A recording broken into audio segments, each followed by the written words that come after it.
Selamat datang di channel Marimo-kun.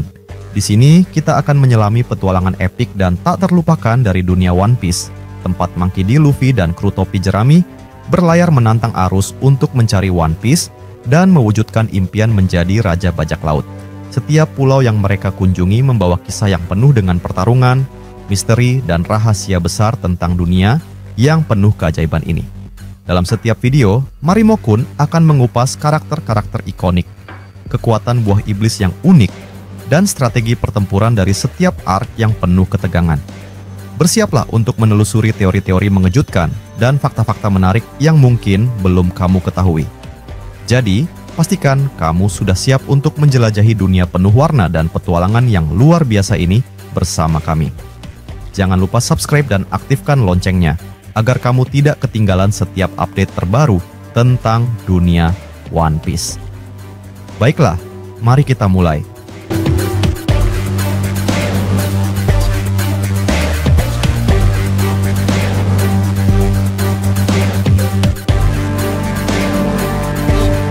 Pembahasan kali ini membuka tirai bab baru dari kisah yang sudah mendidih sejak chapter sebelumnya.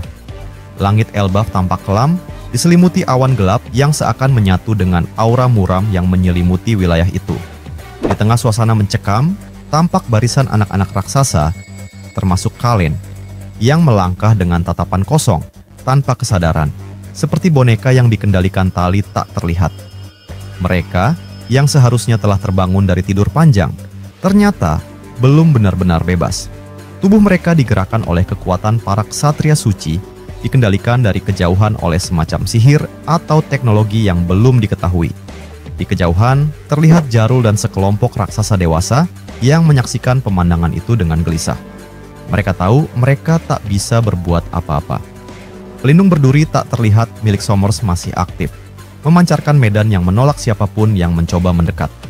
Meski keinginan untuk menyelamatkan anak-anak mereka membara di dada, kenyataan berkata lain. Satu langkah mendekat bisa berarti kematian. Mereka hanya bisa mengikuti dari kejauhan, berharap ada keajaiban atau celah yang bisa mereka manfaatkan untuk membebaskan para bocah dari belenggu tak kasat mata. Anak-anak itu perlahan tapi pasti bergerak menuju pelabuhan kuno di ujung cabang raksasa pohon Adam. Di sana, kapal awan telah disiapkan. Kapal yang konon dibuat oleh Gunko sejak lama, seolah telah mengetahui bahwa hari ini akan tiba. Tapi perjalanan mereka tidaklah semulus rencana para ksatria suci. Di balik layar, kekacauan sedang terjadi, baik dari dalam maupun luar. Di sekolah Walrus, darah dan puing berserakan. Franky, Dory, dan Brogy tersungkur, terluka parah akibat serangan telak dari Gillingham, sosok ksatria suci yang memiliki kekuatan Kirin legendaris. Mereka bertiga mencoba bangkit, tubuh mereka bergetar menahan sakit, namun keberanian di mata mereka belum padam. Di tengah reruntuhan, hanya satu sosok yang masih berdiri tegak, Sanji. Dengan langkah pasti dan wajah dingin, Sanji maju menghadapi Gillingham seorang diri. Tanpa ragu, ia mengaktifkan Ifrit Jambe, memunculkan api biru menyala dari kakinya. Udara seketika terasa panas, medan pertempuran berubah menjadi oven hidup.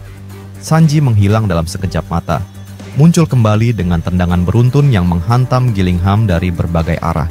Gerakannya begitu cepat hingga bahkan mata para raksasa pun kesulitan mengikutinya. Dory dan Brogy yang mulai sadar dari pingsan pun menatap penuh kagum. Kaki api biru itu luar biasa, gumam Brogy. Franky tertawa kecil meski kesakitan. Koki dari kru bajak laut topi jerami memang selalu penuh kejutan. Namun, harapan itu pupus dalam sekejap. Serangan brutal Sanji tidak memberikan hasil. Tubuh Gillingham yang seharusnya hancur, dengan cepat meregenerasi diri. Luka-luka yang menganga menutup kembali dalam detik. Dengan kekuatan trisulanya, Gillingham menyerang balik dan menghantam Sanji hingga terlempar. Tapi anehnya, tubuh Sanji tidak tampak terluka. Seperti baja, bahkan lebih keras, komentar Gillingham dengan wajah heran. Sanji tersenyum mengejek. Tubuhku memang aneh, tapi tidak seaneh tubuhmu yang bisa tumbuh kembali seperti cacing. Dalam hati, Sanji sadar. Kekuatan regenerasi Gillingham adalah ancaman nyata. Maka ia mulai berpikir keras. Strategi lama tak akan berhasil. Dia butuh sesuatu yang baru. Saat itulah kilatan api hitam muncul di antara api birunya, sebuah pertanda kebangkitan teknik baru. Meski masih samar, percikan hitam itu menyiratkan potensi luar biasa yang tengah bangkit dalam dirinya. Api hitam, lambang kematian, dan kehancuran total. Menurut pengamatan para saksi, itu adalah awal dari teknik yang akan menjadi salah satu jurus terkuat Sanji di masa depan. Namun, untuk saat ini, api itu belum stabil. Pertarungan melawan Gillingham menjadi medan latihan berdarah bagi teknik tersebut. Aura Sanji berubah drastis. Tekanan spiritual yang ia pancarkan membuat tanah bergetar. Franky yang bangkit dari reruntuhan berkata lirih, "Ini belum selesai.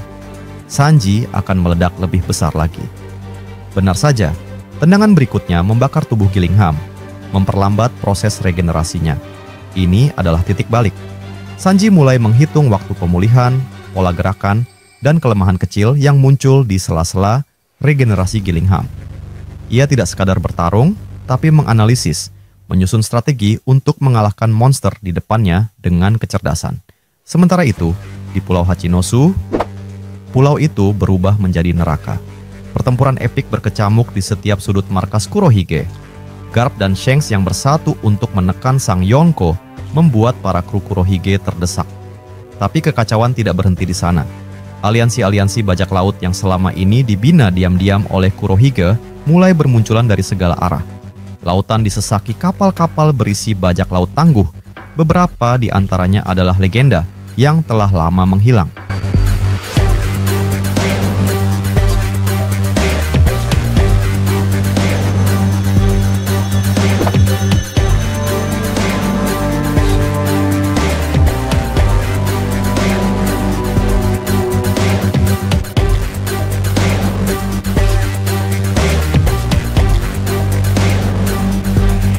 Di tengah pertempuran, Ben Beckman menghadapi Kuzan.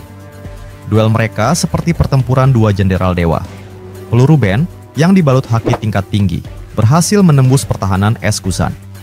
Sementara itu, teknik bela diri Rokushiki milik Ben membuatnya mampu terbang dan menghindari semua serangan es, bahkan dari bentuk Awakening. Luka tembak di bahu Kuzan menjadi bukti bahwa kekuatan mutlak pun bisa ditaklukkan jika digunakan dengan kecerdasan. Pertarungan lain pun memanas. Lakiro, si pemakan daging abadi, melawan Vasco Shot, komandan pemabuk dengan kekuatan alkohol.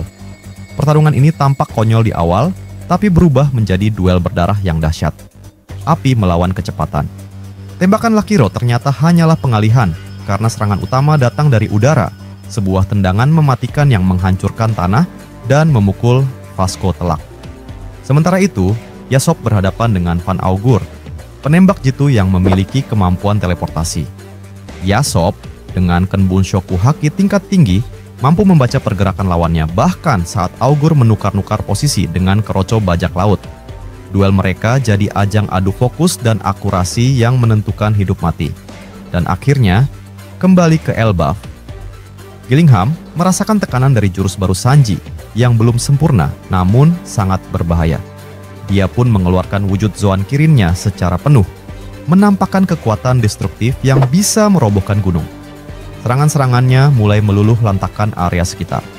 Franky, Dory, dan Brogy yang telah bangkit diminta Sanji untuk menyelamatkan para raksasa dan anak-anak yang masih di sekolah. "Tinggalkan aku di sini, aku akan selesaikan ini," teriak Sanji dengan suara membara. Pertarungan ini bukan sekadar duel antara dua pejuang. Ini adalah pertempuran antara dua prinsip, dua tekad. Kekuatan regenerasi tanpa batas melawan semangat membara yang tak mau padam. Di tengah puing-puing dan api yang terus berkobar, Sanji berdiri seorang diri. Napasnya berat, tubuhnya penuh luka, tapi nyalanya tidak padam. Bab ini berakhir dengan adegan epik. Sanji bersiap melancarkan tendangan pamungkas. Api biru dan hitam berkumpul di kakinya, membentuk lingkaran energi yang belum pernah dilihat sebelumnya. Gillingham bersiap, tapi untuk pertama kalinya, matanya menunjukkan rasa takut. Chapter 1148 pun berakhir. Tapi bara Sanji belum padam.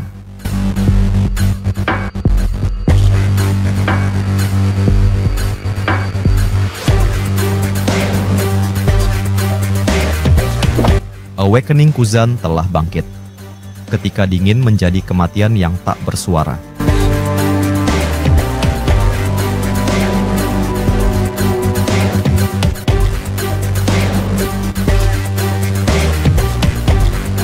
Dalam dunia yang tengah dilanda perang besar, Ketika api, petir, dan gelombang regenerasi saling beradu di medan laga, hadir satu kekuatan yang jauh lebih sunyi. Tapi justru itulah yang membuatnya begitu mematikan. Tidak meledak seperti magma Akainu, tidak meletus seperti guntur Enel, tidak mekar seperti api hitam Sanji yang mulai bangkit. Kekuatannya membeku, senyap, diameter, lalu menelan segalanya tanpa ampun. Itulah Hie-Hie no Mi, buah iblis bertipe Logia milik Kuzan, yang kini tidak lagi sekadar alat untuk mengendalikan es, melainkan menjadi sarana untuk mengubah dunia menjadi neraka yang membeku. Kekuatan sejati dari buah ini baru benar-benar disadari saat kita menyaksikan duel maut antara Kuzan dan Ben Beckman di Pulau Hachinosu, sebagaimana digambarkan dalam chapter 1148. Dalam pusaran api, darah, dan dentuman senjata, es Kuzan muncul sebagai entitas yang melawan logika. Ketika peluru Ben yang dibalut haki tingkat tinggi menembus pertahanannya, kita berpikir bahwa tubuhnya akan roboh. Tapi tidak. Es yang menutupi tubuh Kuzan hanya retak sebentar, lalu perlahan menutup kembali, seolah tubuhnya tidak terbuat dari daging, tapi dari hukum alam yang ia taklukkan sendiri. Ini bukan sekadar bentuk kekuatan buah Logia biasa. Ini adalah manifestasi awakening. Bentuk evolusi buah iblis di mana penggunanya tidak lagi hanya mengontrol elemen di tubuhnya, tapi menjadikannya bagian dari lingkungan sekitar. Di tangan Kuzan, medan tempur bukan sekadar tempat bertarung. Itu adalah instrumen pembantaian. Satu helaan napasnya mengubah udara menjadi kabut beku. Jejak kakinya menumbuhkan ladang duri es yang mampu menahan bahkan serangan ledakan. Dia tidak perlu berlari mengejar musuh, karena musuh yang melangkah satu langkah terlalu dekat akan menjadi patung es, mati dalam sunyi, abadi dalam ketak berdayaan. Kita pernah melihat betapa mengerikannya Hie-Hie no Mi ketika digunakan untuk membekukan lautan dalam waktu sekejap dalam teknik Ice Age. Tapi itu hanya secuil dari puncak gunung es yang sesungguhnya. Awakening-nya memutarbalikkan konsep suhu dan wujud. Air menjadi perangkap, kabut menjadi pisau, dan waktu seolah melambat ketika tubuh perlahan berubah menjadi bongkahan es tanpa sempat berteriak. Dalam duel 10 hari di Pang Hazard melawan Akainu, setengah pulau ditinggalkan dalam kondisi membeku secara permanen. Itu bukan kebetulan. Itu adalah bukti bahwa Hie-Hie no Mi telah mencapai titik evolusi tertinggi. Sebuah kemampuan untuk mengubah geografi dunia dengan hawa dingin yang tidak mengenal belas kasihan.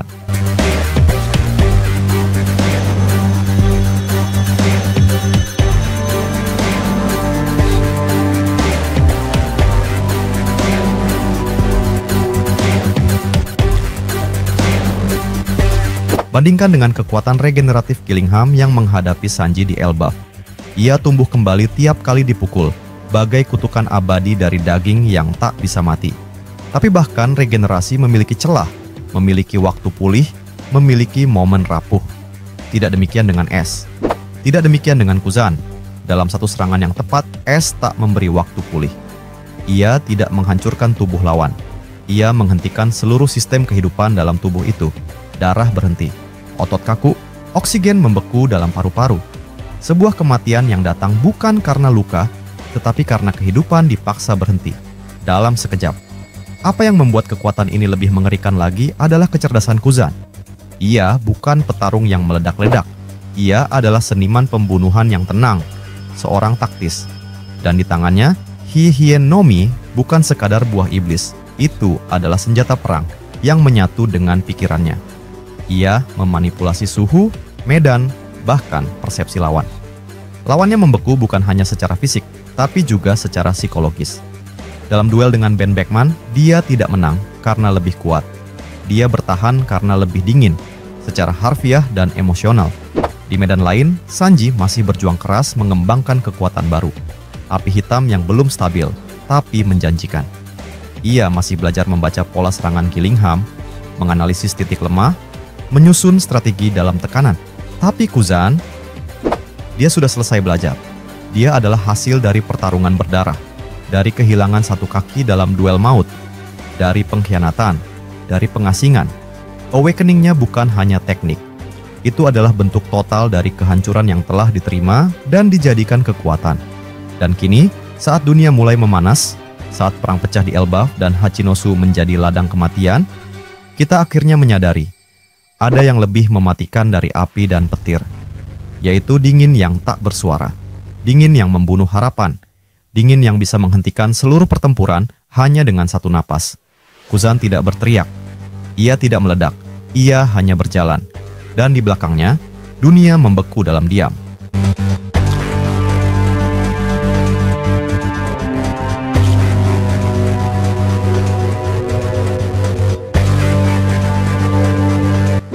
Wapu no Mi, ketika ruang menjadi senjata pemusnah massal.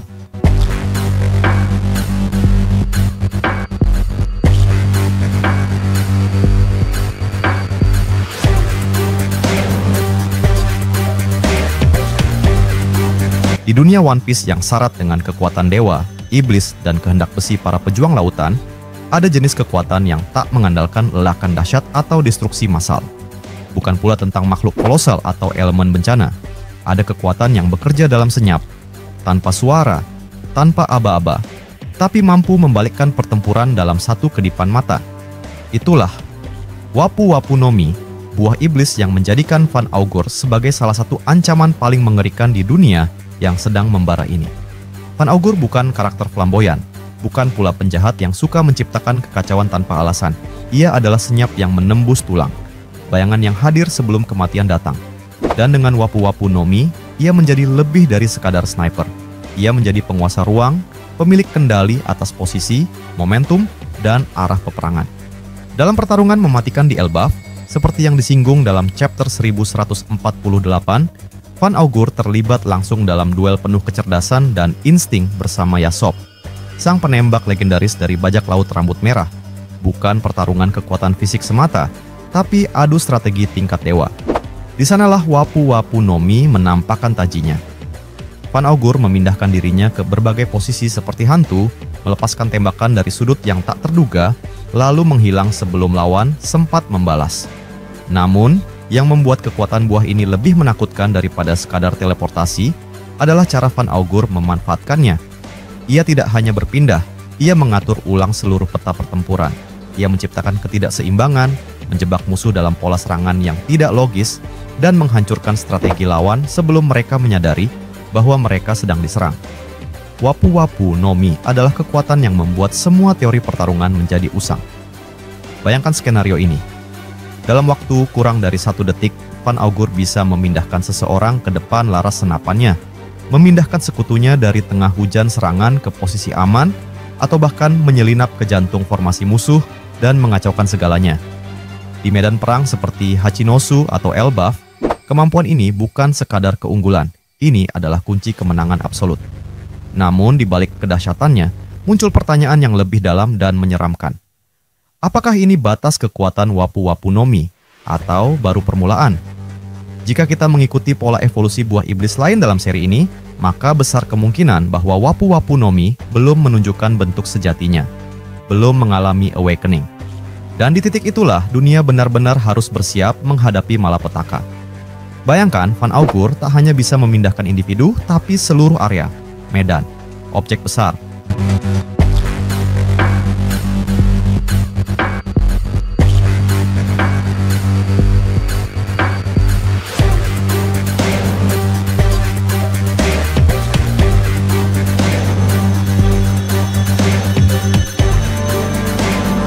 Bahkan mungkin realitas ruang itu sendiri.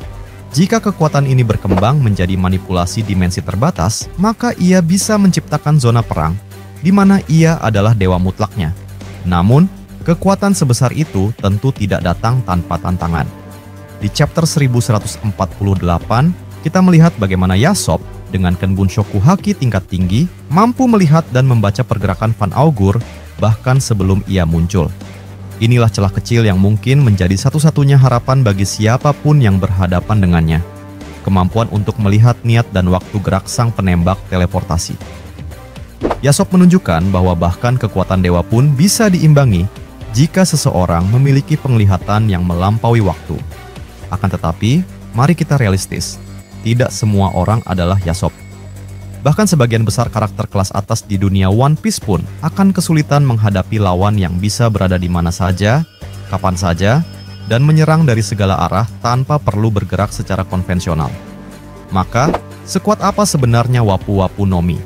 Jawabannya adalah, kekuatan ini adalah mimpi buruk bagi siapapun yang tidak mampu berpikir 10 langkah ke depan.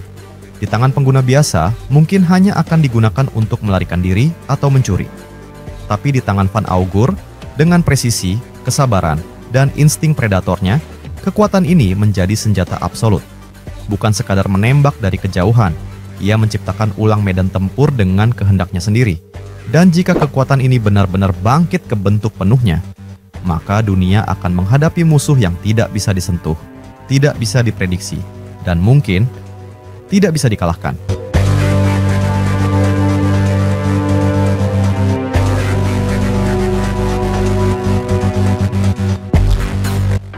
Kesimpulannya,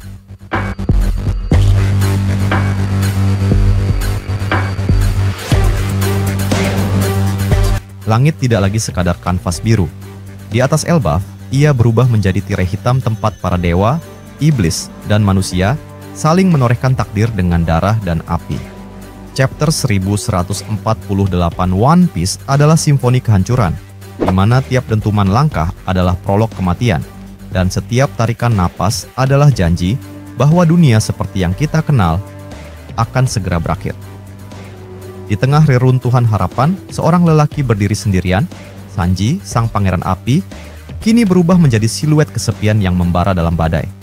Ia bukan dewa, bukan pula monster. Ia adalah manusia yang menolak jatuh. Saat Gillingham, sang kirin abadi, menjelma menjadi badai daging tak terkalahkan, Sanji tidak gentar. Darah menetes, tulang mungkin retak, tapi jiwa itu tetap menyala. Dan dari bara biru yang telah menjadi legenda, muncullah nyala baru, api hitam, kelahiran dari penderitaan, simbol kehancuran yang belum selesai dimaknai. Setiap tendangan bukan hanya serangan, itu adalah sajak perlawanan. Dunia menyaksikan lahirnya pahlawan tanpa mahkota yang bertarung bukan untuk menang, tetapi untuk memberi arti pada keberadaan. Namun, Elbaf hanya satu nada dalam orkestra neraka ini. Di jauh sana, Pulau Hachinosu menggema dalam sunyi beku. Bukan karena tak ada suara, tapi karena semuanya telah dibungkam oleh satu nama. Kuzan. Dingin, tenang, tak terbaca. Awakening dari Hie-Hie no Mi bukan sekadar kemampuan. Itu adalah kutukan abadi, manifestasi dari jiwa yang telah lama mati dan memilih untuk membeku, agar tak perlu merasakan kehilangan lagi. Di tangan Kuzan, es bukan hanya elemen. Ia menjadi waktu yang berhenti. Ia adalah kematian yang tak perlu sebab. Saat Ben Beckman menembus pertahanannya dengan haki, kita sejenak percaya bahwa es bisa pecah. Tapi es itu menutup kembali. Karena yang ditembak bukan tubuh, melainkan kehampaan. Dan seolah dunia belum cukup hancur, muncullah sang penembak hantu, Van Augur, penguasa ruang dan waktu. Dengan wapu-wapu Nomi, ia tidak berlari, tidak melompat, tidak berteriak. Ia hanya ada, lalu menghilang. Ia bukan bagian dari medan perang. Ia adalah penciptanya. Di tengah duel senyap dengan Yasop, peluru menjadi simfoni, teleportasi menjadi irama. Dunia kehilangan logikanya. Di mana atas, di mana depan, di mana nyawa akan dicabut berikutnya. Dengan satu sentuhan, ia bisa memindahkan kehidupan ke tempat kematian menanti dengan sabar. Ini bukan kekuatan, ini adalah ketidakteraturan yang dijadikan senjata. Dan dunia belum siap jika kekuatan ini benar-benar bangkit menuju awakening. Elbaf membara, Hachinosu membeku, dan ruang itu sendiri mulai retak. Chapter 1148 bukan sekadar bab. Ia adalah peringatan bahwa dunia telah melewati titik tanpa balik, bahwa para monster telah bangkit dari tidur panjang mereka, bahwa para pahlawan harus menjadi lebih dari sekadar kuat. Mereka harus menjadi legenda atau dikubur oleh sejarah. Sanji bertarung demi nyawa, Kuzan membunuh demi ketenangan, dan Van Augur mengacau demi simetri yang ia ciptakan sendiri. Dan dalam keheningan yang menutup bab ini, satu hal pasti, era besar telah dimulai, dan tidak semua akan keluar hidup-hidup.